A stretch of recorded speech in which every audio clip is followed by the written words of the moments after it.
So in this video, I'm going to do a quick review of how to describe the key features of linear functions given an equation. So let's talk about points on lines. So if you're given a linear equation and you're looking at its graph, every point x, y that's on the graph is going to be a solution to the equation. So that means that when I plug in those values for x and y, it's always going to make the equation true. So for example, here we have the graph of y equals 3x minus 4.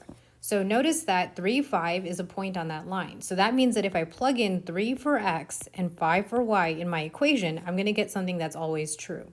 So let's see what that looks like. So we have 5 equals 3 times 3 minus 4. And so that's telling me that 5 equals 9 minus 4, which is in fact true, right? 5 equals 5. So that's why it makes the equation true. It's a point on the line.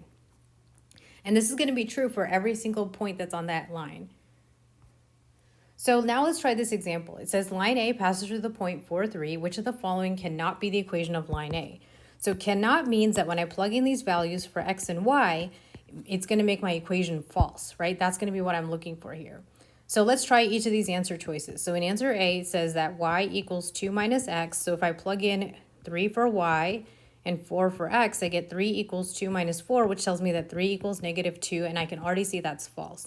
So A is looking like the correct answer here, but let's go ahead and check everything else. So B tells me that I have 3 equals negative 1/2 times 4 plus 5. And so that's 3 equals negative 1/2 times 4 is negative 2. So negative 2 plus 5 tells me that 3 equals 3, which is true. So we don't need B. And then let's try C. So we have 3 equals negative 2 times 4 plus 11. So that tells me that 3 equals negative 8 plus 11. And that is also true. So that means C is not the correct choice. And then D is x equals 4. So when I plug in my x value from my point, that's telling me that 4 equals 4, which is also true. So that means A is in fact the correct answer.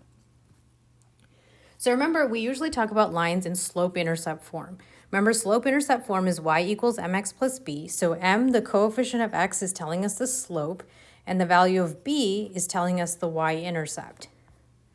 So remember what slope is. Slope is the rate of change of a linear function. So if we're looking at mx plus b, remember that m, that coefficient of x, is going to tell us the slope.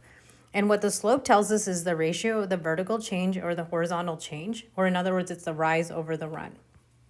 So let's compare the slopes of the following linear functions. So we have 3 linear functions here, a, b, and c, and let's compare the slopes. So remember, the slope is always going to be the coefficient of x. So for a, we have m equals 2. For b, we have m equals 5. And for c, we have m equals negative 2. So how do these 3 lines compare? So m equals 2, well, that's a positive number, right? So this is going to be a positive slope.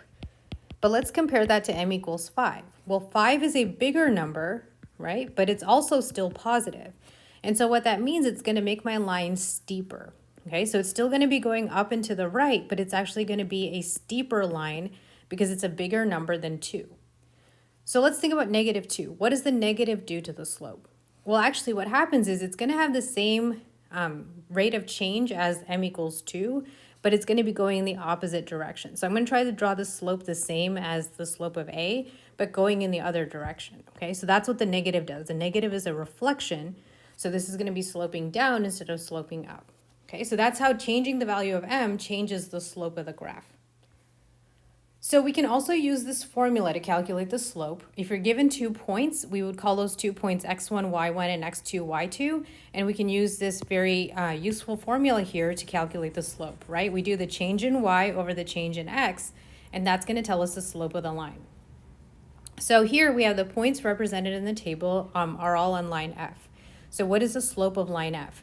So what you can do here is you just have a whole bunch of points on the line, but you can pick any 2. Okay, so all you need to do is pick any 2 and you can ignore the rest of them because you only need 2 points to plug into this equation. And let me remind you the equation, y2 minus y1 over x2 minus x1. So always I think it's a good starting point to just label your points. So I'm just going to pick this one. I'm going to call this one x1 and this y1. And I'm going to call this x2 and y2. Because if you label everything, it's going to help you keep track when you go ahead and plug in. So y2 is 1 minus y1, which is negative 2. And that's over x2, which is 2, minus x1, which is 1. So you may be wondering why I picked those points. Honestly, the reason I picked them is because they're positive, mostly positive numbers, and I just thought it'd be easier to work with than all the negatives. So you can pick any 2 points, but that's why I picked those 2. Okay, 1 minus negative 2 is going to become 1 plus 2, so that's going to be 3. And then 2 minus 1 is just 1, so I have 3 over 1. So my slope, which is m, is equal to 3. Okay, so just a quick note about parallel and perpendicular lines. Remember that parallel lines will have the same slope, okay? So the m value is going to be equal in two lines that are parallel. So see here, they're both 2/3, so those two lines are parallel. Perpendicular lines will have slopes that are opposite reciprocals. So here you can see we have a -3 and then we have a 1/3. So how are they opposite reciprocals? Well, -3 is like -3 over 1, right? So then if I do the reciprocal of that, remember I'm going to flip the numerator and denominator, so I'm going to have -1/3, and then I'm going to make the sign opposite, which is what's going to make it a positive 1/3. So that's why -3x plus 5 and 1/3 x minus 2 are perpendicular lines. Remember, perpendicular means that they intersect at a 90-degree angle. Parallel lines are two lines that will just go on forever, but they will never intersect. So let's look at this example. It says, which line is parallel to the line shown in the following graph? So the key idea here is that we're looking for a line parallel. So that means if we find the slope of this line, that's going to be equal to the slope of whatever line we're finding in these answer choices. So how do we find slope? So here we need to find slope from a graph. Remember, slope is change in y over change in x. So let's go ahead and figure out what that looks like. So I do change in y, so I go down 1, 2, so that's going to be -2. And then I go to the right 1, so I'm just going to write that as my ratio. So I have -2 over 1, which is equal to -2. So that means that's my value of m. So I'm going to look for a graph that, or an equation that has the exact same slope. So if I look here, that -x, well, that's basically a -1x, right? So that won't work. 1/2 is not the same. -2, here's my answer choice C. I just want to point out here that this 1/2, that would actually be a perpendicular line, okay? Because if you think about it, if I take that -2 and if I flip it, I get -1/2. If I make it the opposite sign, I'd get +1/2, which is what would make answer B the perpendicular line. Okay, so now let's take it a step further and let's write the equation of a line if we're given 2 points. So what you want to do, like we did in the previous example, is you want to first find the slope using this formula, and then we're just going to take one of the points and plug in to calculate the value of b so we can write the equation in y equals mx plus b form. So let's see what that looks like. So let's write the equation of a line passing through 1, -2, and 3, 4. So we have y equals mx plus b as our reference, but let's start off with that slope formula. M equals y2 minus y1 divided by x2 minus x1. Okay, so I'm going to label my points as always so I can keep everything in order. And so let's do, okay, y2 is 4, y1 is -2, x2 is 3, and then x1 is 1. So 4 minus -2 becomes 4 plus 2, which is 6. 3 minus 1 is 2, so 6 divided by 2 is 3. Okay, now I have m, which is my slope, so I just need to pick one of these points. Honestly, it doesn't matter which point you pick. I'm just going to pick 3, 4. So I'm just going to plug it in now. So I have y equals mx plus b. I'm going to plug in 4 for y. My 3 is my value of m that I already found, and then 3 is my x, and then I need to solve for b. So I have 4 equals 9 plus b. Now I'm going to subtract 9 from both sides. Get -5 equals b.